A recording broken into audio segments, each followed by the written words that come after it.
오늘 말씀의 제목은요, 화해를 위해 필요한 것들이라는 제목으로 하나님의 말씀 선포하도록 하겠습니다. 지난 시간에 요셉과 형제들의 이야기를 통해서요, 화해를 위해 반드시 거쳐야 하는 용서에 대해서 이야기해 보았습니다. 오늘도 형제들의 이야기입니다. 바로 요셉의 아버지인 야곱과 에서의 이야기입니다. 이 말씀을 통해서 우리가 화해를 하기 위해 반드시 필요한 것들, 그것들에 대해서 한번 좀 생각해 보기를 원합니다. 야곱과 에서는 쌍둥이인 거 아시죠? 누가 먼저 태어났습니까? 네, 에서가 정확히 얼마나 먼저 태어났는지 모르겠지만 한 5분 정도 먼저 태어난 것 같아요. 그래서 형이 된 에서와 동생이 된 야곱의 이야기입니다. 그런데 이 5분 차이가요, 엄청난 결과를 만들어 옵니다. 왜 그러냐면 장자권이라는 축복을 에서가 받게 되는 거죠. 장남이기 때문에. 그런데 에서와 야곱의 어머니인 리브가는요, 이 두 아들 중에 누구를 더 사랑했죠? 야곱을 더 사랑했습니다. 그래서 어머니의 코디를 통해서 아버지 이삭으로부터 장자의 축복을 야곱이 받게 됩니다. 그 과정들은 여러분 다 아실 테니까 말하지 않습니다. 그런데 이 사실을 안 에서가 가만히 있겠어요? 이 야곱을 죽이려고 합니다. 리브가가 이 사실을 알게 되었고요, 야곱을 자신의 오빠인 라반의 집으로 피신시키게 됩니다. 야곱은 거기서 몇 년 정도 시간을 보냈냐면 20년이라는 시간을 보냈습니다. 잠깐 피신 갈 줄 알았는데 그곳에서 20년이라는 시간을 보내고 이제 다시 자신의 고향 가나안으로 가는 여정을 시작하게 됩니다. 그게 바로 오늘 본문의 내용입니다. 그런데 이 야곱에게는요, 해결해야 될 숙제가 한 가지 있습니다. 그게 뭐죠? 에서와 화해하는 것입니다. 그래서 야곱이 한 일은 먼저 자신의 종들을 보내서 자신이 삼촌 라반의 집에 있으면서 얼마나 많은 소와 나귀, 양떼를 거느리고 있는지, 얼마나 본인이 성공했는지를 이 종들을 통해 에서에게 알리도록 합니다. 이 정도로 잘 나가고 있다는 것, 형이 원하면 얼마든지 보상해 줄 수 있다는 것을 전달하도록 하는 거죠. 그런데 여러분이 에서가 어떤 모습으로 나타납니까? 400명의 군대를 거느리고 야곱에게 가고 있습니다. 창세기 32장 6절에 보니까 400명의 군대를 이끌었다라고 합니다. 여러분 무슨 얘기입니까? 돈이나 권력 이런 걸로 따지자면 에서도 만만치 않다는 거죠. 그런데 이 얘기를 들은 야곱이 어떤 상황에 빠지게 되는 것이죠? 두려움에 빠지게 됩니다. 숨이 막히는 것 같은 답답함을 야곱은 느낍니다. 이러다가 에서에게, 형에게 죽는 거 아닌가? 지금까지 내가 20년 동안 쌓아왔던, 자수성가에서 쌓아왔던 모든 것이 다 물거품이 되는 거 아닌가? 수많은 생각이 이 야곱의 마음 안에서 용솟음 치고 있는 거죠. 그런데 야곱은요, 참 임기응변이 뛰어난 사람입니다. 이 상황을 돌파하기 위해서 인간적인 방법을 연구해요. 그게 뭔지 아세요? 자신의 소와 나귀, 양떼, 종들을 반으로 나누는 거예요. 두 떼로 나누어 가지고 한 떼를 먼저 보내고 또 한 떼를 나중에 보냅니다. 왜 이런 행동을 하는 거죠? 만약에 형이 군대를 거느리고 그 자기의 양떼, 소떼, 나귀떼를 치면 다른 뒤에 가는 떼는 피할 수 있게 하려고 그렇게 잔머리를 씁니다. 그리고 나서요, 이 야복강 나루터에서 자신의 가족들마저 강 건너편으로 보내게 됩니다. 그리고 이 야곱은 홀로 야복강 나루터에서 밤을 보내게 되는 거죠. 그 밤이 지나고 난 후에 야곱은 이제 에서 앞으로 나아갑니다. 그런데 오늘 본문에 보니까 야곱이 한 행동을 조금 주목해 볼 필요가 있어요. 32장에서는요, 아까 얘기한 것처럼 자신의 소유물과 종들, 가족들을 앞으로 보냈던 야곱이 33장에 와서는요, 그가 먼저 앞으로 나서는 행동을 합니다. 참 반대되는 행동이죠. 말씀을 한번 좀 보시겠습니다. 1절과 2절에 있는 말씀인데요, 같이 한번 읽겠습니다. 야곱이 눈을 들어보니 에서가 400명의 장정을 거느리고 오고 있는지라 그의 자식들을 나누어 레아와 라헬과 두 여종에게 맡기고 여종들과 그들의 자식들은 앞에 두고 레아와 그의 자식들은 다음에 두고 라헬과 요셉은 뒤에 두고, 거기까지요. 그런데 그 다음 말씀이 뭐냐면 이렇게 되어 있습니다. 자기는 그들 앞에서 나아가되라고 되어 있습니다. 그전에는 자기의 종들, 소유물들, 가족들 다 앞세워 놓고 어떻게 하면 내가 좀 피할 길을 찾아볼까, 이런 인간적인 계산을 했던 야곱이라면 오늘 본문에 와서는 그 가족들을 서열대로 지금 이게 배열하는 거, 서열대로 두는 거거든요. 그리고 나서 본인이 맨 앞으로 나왔다라는 것이죠. 그리고 야곱은요, 3절에 보니까 이렇게 기록되어 있습니다. 몸을 7번 땅에 굽히며 그의 형 에서에게 가까이 가니라고 되어 있습니다. 에서를 보자마자 그가 엎드려서 7번 엎드리며 절을 했는데, 이거는요 고대 시대의 종들이 주인을 대할 때 이렇게 보통 하는 태도라고 합니다. 몸을 굽힌다는 것은요. 그런데 7번 굽혔다라는 것은요 보통 왕에게 나아갈 때 하는 행동입니다. 지금 이 야곱이 에서를 그렇게 왕으로 대하고 있다라는 것이죠. 이 모습을 본 에서가 달려와서 야곱을 맞이하고 야곱을 껴안고 함께 웁니다. 화해가 이루어지게 되는 것이죠. 여러분, 어떻게 이런 일들이 가능하게 되었을까요? 여러분, 아까도 야곱에 대해 설명했지만 야곱은 어떤 사람이냐면 그의 이름처럼 속이는 자, 야곱은 속이는 자라는 뜻이거든요. 굉장한 기회주의자입니다. 상황 파악이 빠른 사람입니다. 그렇기 때문에 자수성가할 수 있었던 거죠. 혈혈단신으로 삼촌 라반의 집에 와서 가정을 이루고 자녀들을 낳고 많은 재산과 종을 거느린 사람이 바로 야곱입니다. 그런데 이 야곱이 지금 이렇게 고백을 하는 것이죠.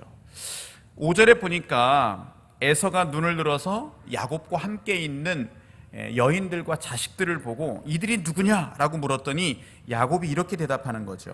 우리 5절에 있는 말씀 한번 같이 읽겠습니다. 에서가 눈을 들어 여인들과 자식들을 보고 묻되 너와 함께한 이들은 누구냐? 야곱이 이르되 하나님이 주의 종에게 은혜로 주신 자식들이니이다. 아니, 자수성가한 사람이면 내가 정말 열심히 일했어요. 내가 정말 피땀 흘려 일해서 얻은 자식들입니다. 이렇게 얘기해야 되는데 뭐라고 얘기하냐면 하나님의 은혜로 얻게 된 자식들입니다. 지금 야곱 안에는요 굉장한 변화가 있었다는 것을 알 수 있습니다. 야곱의 태도가 바뀌었다라는 것입니다. 야곱이 변했다라는 것이죠. 그런데 야곱의 겉사람이 변한 것이 아니라 그의 속사람이 변화되었다라는 거예요. 존재의 변화, 이게 바로 야곱에게 일어난 사건입니다. 도대체 그 밤에 야곱에게 무슨 일이 있었을까요? 우리 앞에 있는 말씀으로 한번 좀 가보시면 좋겠습니다. 24절에 있는 말씀입니다. 32장 24절, 32장 24절 같이 읽겠습니다. 야곱은 홀로 남았더니 어떤 사람이 날이 새도록 야곱과 씨름하다가, 야곱이 홀로 남아있는데 그 밤에 야곱에게 어떤 일이 있었냐면 어떤 사람과 날이 새도록 씨름했다라는 것이죠. 이 어떤 사람은 누구이겠습니까? 바로 하나님의 천사입니다. 하나님이라고 얘기해도 됩니다. 그가 하나님과 씨름한 시간이 있었기 때문에 야곱 안에는 이런 내적인 변화, 존재의 변화가 일어나게 됐다라는 것입니다. 단순하게 얘기해 보면 하나님과 씨름하듯 하는 기도의 시간을 통해서 그의 내면이 변화되었다라는 것이죠. 여러분, 야곱이 그 밤에 울부짖으면서 하나님께 간구했을 텐데요, 어떤 기도를 드렸을까요? 이 행간에는 자세히 그 기도의 내용이 있지 않지만 아마 이런 기도를 하지 않았을까요? 하나님, 제가 이런 사람입니다. 그 에서의 말 한마디에 두려움에 떨고요 움츠러들 수밖에 없는 사람이 바로 저입니다. 하나님, 저 이것밖에 안 되는 사람입니다. 피하고 싶어서, 도망가고 싶어서 종들을 먼저 보내고 맨 뒤에 서 있는 사람이 바로 저입니다. 하나님, 이런 저를 사랑하시나요? 이런 저를 용서해 주실 수 있나요? 하나님, 제가 지난날의 삶에서 돌이키고 싶습니다. 하나님, 이렇게 살고 싶지 않아요. 지금 제 마음이 죽을 것 같습니다. 하나님, 저를 축복해 주세요. 아마 이런 기도를 드리지 않았을까 싶어요. 그런데 여러분, 26절의 말씀 보니까, 32장 26절에 보니까 한번 같이 읽을까요? 그가 이르되 날이 새려하니 나로 가게 하라. 야곱이 이르되 당신이 내게 축복하지 아니하면 가게 하지 아니하겠나이다. 당신이 내게 축복하지 아니하면 내가 가지 않겠습니다. 이 야곱이 구한 축복이 무엇일까요? 저는 여기에 조금 깊이 좀 생각해 보기를 원합니다. 이런 기도였을까요? 하나님, 저에게 조금 더 많은 재산과 명예와 권력과 힘을 주십시오. 이런 기도였을까요? 아닙니다. 야곱은 이미 자수성가했고요, 많은 권력과 힘을 가지고 있는 사람입니다. 야곱이 구한 축복은 따라해 볼까요? 존재에 대한 축복. 지금까지 자신이 가지고 산 이름이 무엇입니까? 야곱입니다. 그 뜻이 뭐라고 했죠? 속이는 자입니다. 속이는 자. 그런데 하나님은 이 야곱을 향해 그의 이름을 바꾸어 주시는 축복을 주시는 거죠. 28절에 있는 말씀입니다. 같이 읽겠습니다. 그가 이르되 내 이름을 다시는 야곱이라 부를 것이 아니요 이스라엘이라 부를 것이니 이는 내가 하나님과 및 사람들과 겨루어 이겼음이니라. 하나님께서는요, 그의 존재를 야곱이 아닌 이스라엘로 바꾸어 주시는 축복을 주셨다라는 거죠. 여러분, 이스라엘이라는 말의 뜻이 무엇입니까? 하나님이 통치하신다, 하나님이 다스리신다라는 뜻입니다. 자신의 힘과 재능으로 살아왔던 인생이 이제는 하나님이 통치하시고 다스리시는 인생으로 변화된 것이죠. 누군가를 속이고 빼앗던 인생에서 나누어주고 베푸는 인생으로 변화된 거예요. 사랑하는 여러분, 하나님과 씨름한 시간이 있으십니까? 하나님 앞에서 나의 내면이 얼마나 병들어 있고 고통스러운지를 있는 그대로 토로해 보신 적이 있으십니까? 하나님은요, 우리의 환경보다 우리의 속사람에 더 많은 관심을 가지고 계십니다. 그런 시간을 통해서 하나님은 지금도 우리의 내면을 변화시키기 원하세요. 그리고 우리의 고통의 밤을 분이엘의 아침으로 바꾸기 원하고 계십니다. 사랑하는 여러분, 우리의 존재가 변화되면요, 우리의 삶의 변화가 찾아오게 됩니다. 야곱은 자신이 하나님을 만나 존재의 변화와 확신을 경험했지만요, 실제 자신의 모습은요, 더 초라한 모습이 되었습니다. 어떤 모습이죠? 그의 환도뼈가 부러지게 되었습니다. 표현이 조금 어렵지만 쉽게 얘기하면 장애인이 된 거예요. 장애인. 다리를 저는 장애인이 된 겁니다. 다리를 저는 야곱. 이제는 더 이상 자신의 기력으로 에서의 추격을 피해 도망갈 수 없는 야곱. 더 이상 자신의 소유로 자신을 드러낼 수 없는 초라한 야곱. 이게 바로 야곱이 맞닥뜨려야 하는, 분이엘의 아침에 맞닥뜨려야 하는 자신의 모습이었다는 거죠. 우리는요, 때론 하나님과 씨름하듯 기도하며 울며 간절히 기도할 때 지금의 상황이 즉각적으로 변화되기를 바랄 때가 참 많습니다. 그런데 여러분, 오히려 그 상황이 더 악화되는 경험을 해본 적은 없으십니까? 하나님, 저의 빚을 좀 청산해 주십시오 라고 기도했는데 더 큰 빚이 생기기도 하고요. 하나님, 제가 몸이 너무 아픕니다, 저의 건강이 좋아지기를 원합니다 기도했는데 때론 더 나빠질 수도 있어요. 하나님, 이 사람과의 관계가 너무 어렵습니다, 지옥 같습니다, 밤새 기도했는데 그 관계가 좋아질 기미가 보이지 않습니다. 그런데 사랑하는 여러분, 우리가 잊지 말아야 될 것은요, 하나님의 축복은요, 장기적인 시각에서 바라보아야 한다는 것입니다. 지금의 내 상황에 함몰되지 말고 내가 해야 될 일을 꾸준히 해야 된다는 것입니다. 하나님 앞에 머물러 있고요, 하나님의 은혜를 고백해야 하고요, 그 은혜 안에 살아가려고 몸부림쳐야 된다는 것입니다. 야곱이 자신의 모습을 직면했을 때 사실은요, 이 에서를 만나는 것 더 피하고 싶은 마음이 들었을 수도 있어요. 야, 20년 만에 이 모습으로 형 앞에 내가 나아간다고? 이건 말이 안 돼. 이건 만날 수 없어. 자신도 나름 자랑할 만한 것이 있고요, 과시할 만한 것도 있습니다. 그런데 어떻게 해야 되겠냐라는 것이죠. 야곱은 피하지 않고요, 이 에서 앞으로 나아가는 선택을 합니다. 그런데 여러분, 오늘 본문에 보니까 야곱과 에서의 화해 장면에서 이 에서가 야곱의 목을 껴안고 울기 시작합니다. 사실은 400명의 군대를 거느리고 야곱을 만나러 간다? 동생 만나러 가는데 400명 군대 끌고 갈 일이 있을까요? 없는 거죠. 무슨 얘기예요? 야곱을 치료했다는 거죠. 죽이고 싶은 그 마음이 여전히 에서 안에 있었는데 그 야곱을 보자 이 에서의 마음이 녹아졌다라는 것입니다. 여러분에게 한번 질문해 보고 싶습니다. 어떻게 이 에서의 마음이 변해서 이 야곱을 껴안고 울면서 화해하는 일이 발생했을까요? 여러분이 한번 생각해 보시죠. 하나님께서 하셨다고요? 네, 맞습니다. 하나님께서 은혜를 주셔서 이 모든 장면 안에 개입하셨습니다. 그런데 저는요, 아마도 에서가 힘없이 다리를 절며 나타난 이 야곱이 그 어려운 몸을 이끌고 자신을 왕처럼 대하면서 7번 절했던 그 모습을 보고 에서의 마음이 녹아지지 않았을까 싶습니다. 야곱이 하나님의 은혜를 받았으나 그의 몸은 이제 에서를 피해 도망갈 수 없는 그런 연약한 존재가 된 거죠. 그런 야곱에게 생긴 변화라면 에서에게 인간적인 방법, 잔머리로 나가는 게 아니라 진심으로 에서를 대하는 거예요. 5절에 있는 말씀을 한번 보실까요? 5절 한번 같이 읽겠습니다.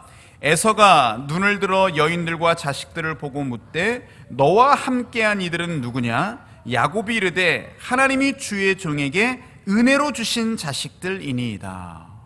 여기 보면은 주라는 단어가 나옵니다. 하나님이 주의 종에게. 여기서 말하는 주가 누굴까요? 에서입니다. 에서. 우린 주 하니까 하나님 이렇게 생각하는데 이게 아니라 에서를 얘기하는 거예요. 에서를 향해서 지금 야곱은 주라고 고백합니다. 에서가 자신의 주인이라고 말하는 거죠. 그리고 자신을 낮추어 종이라고 얘기하는 겁니다.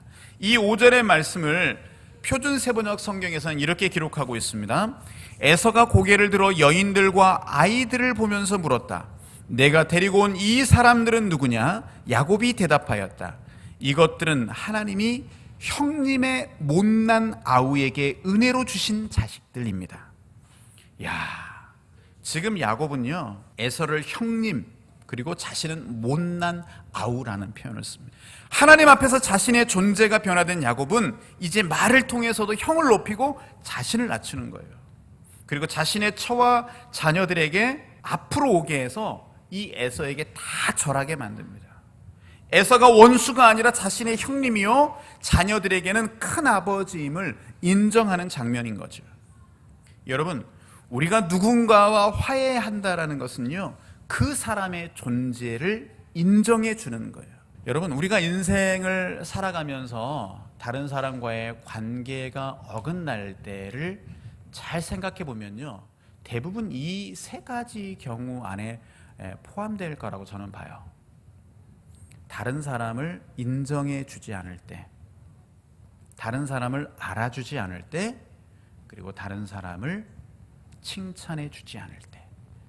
대부분 이럴 때 그 관계가 어긋납니다. 반대로 그 어긋났던 관계를 회복할 수 있는 키는 어디에 있냐면, 우리의 내면과 태도가 변화된 이후에 다른 사람을 알아주고, 다른 사람을 인정해주고, 다른 사람을 칭찬해 줄 때 변화가 나타나더라는 것입니다. 오늘 야곱은요, 에서를 향해 주라고 인정해 주었어요. 그리고 야곱을 알아주었습니다.